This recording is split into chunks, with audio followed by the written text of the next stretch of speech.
عليك بتغير صوتك 180 درجة وتعمل فيها موظف خدمة عملاء ووقور، حتى لو انت قاعد ببيجامة البيت وبتاكل محشي.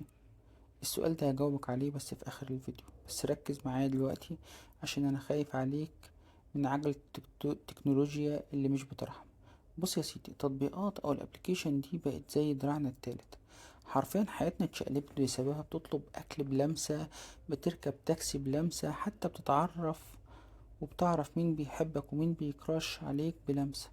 بس وسط الزحمة دي في تطبيقات منقذة للحياة، وفي تطبيقات بتاكل عيش على قفاك. والنهاردة أنا جاي أكلمك عن واحد من العيلة التانية، تطبيقات المعمولة عشان تحميك من وجع الدماغ والمعاكسات. وبطل حلقتنا النهاردة هو هوس كول سيفر توجذر. ركز بقى عشان التطبيق ده حكايته حكاية. ليه اخترت لك هو سكول تحديدا؟ عشان يا صاحبي ده المنافس الشرس للبعبع اللي كلنا عارفينه، اللي هو ترو كولر. تطبيق هو سكول وظيفته الأساسية كشف هوية المتصل. يعني لو رقم غريب رن عليك التطبيق يقولك ده عم محمد بتاع السباكة، ولا دي شركة تسويق عقاري عايز تبيعلك شايف المريخ. ميزة التطبيق ده الكبيرة واللي بتميزه عن غيره هي الاوف لاين داتابيز.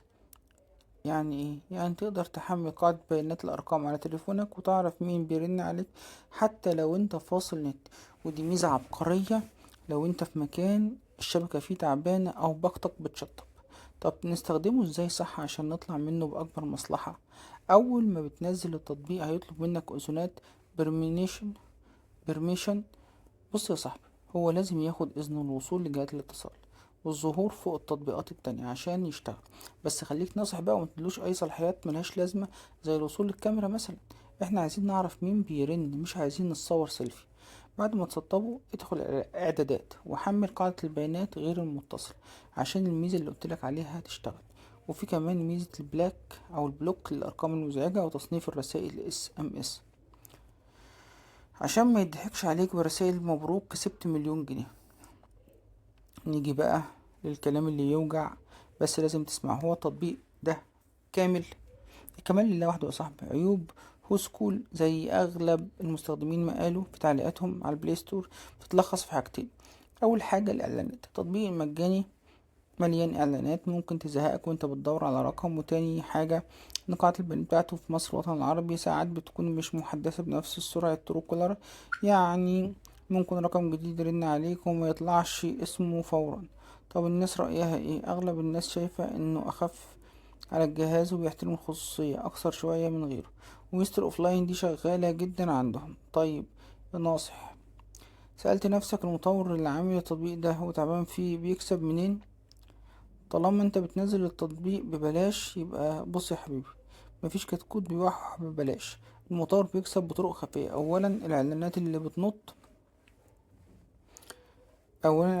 في وشك دي بتجيب فلوس. ثانيا وده الاهم، البيانات. مش قصدي انه بيسمع مكالماتك لا سمح الله، لكن هو بيجمع بيانات عن انماط الاتصال والارقام المزعجة.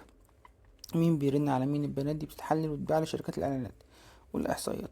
ده غير الاشتراكات المدفوعة البريميوم اللي بتشيل اعلانات وتديك ميزات زيادة. يعني من الاخر لو ما دفعتش تمن السلعة اعرف ان انت السلعة. طيب لو ويسكول مش عاجبك او حاسس انه تقيل، في بدائل طبعا زي العملاق ترو كولر. هو البديل الاول، بس خلي بالك من خصوصيتك معاه.